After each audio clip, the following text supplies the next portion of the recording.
बालेश्वर में अनुष्ठित है Siddhivinayak higher secondary school पंचदश वार्षिक उत्सव। प्रमुख घरोई शिक्षानुष्ठान सिद्धिविनायक हायर सेकेंडरी स्कूल पंचदश वार्षिक उत्सव बालेश्वर सहर उपकंठ पाछुड़िया जुजिष्टिपुर स्थित कैंपस रे अनुष्ठित हो जाइछि।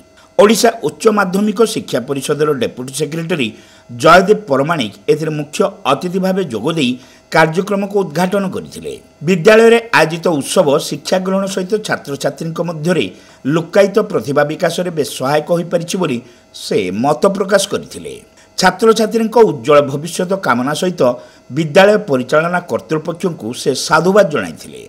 शिक्षानुष्ठान परिचालना ट्रस्ट चेयरमैन कबीर कुमार मढ़ुआल एथिरे स्वागत भाषण प्रदान करिथिबा बेले ट्रस्ट सभापति मौसम कुमार सिंह एथिरे उपस्थित रही वक्तव्य प्रदान करथिले।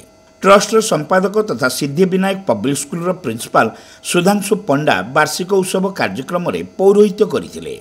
सिद्धिविनायक उच्च माध्यमिक स्कूल अध्यक्ष सुमंत कुमार साहू एथिरे वार्षिक विवरणी उपस्थापन करथिले।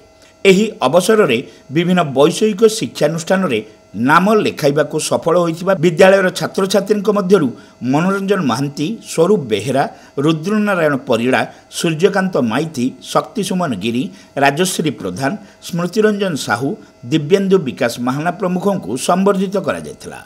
एहा सहित शिक्षा क्षेत्र में विशेष अवदान थिबा 2 जण शिक्षक शिक्षयित्री को शिक्षानुष्ठान पक्षरु संबर्धना प्रदान करा जायथिला। परे पूर्वर होइथिबा विभिन्न प्रतियोगितार कृति छात्र छात्री को एही अवसर में अतिथि माने पुरस्कृत करथिले।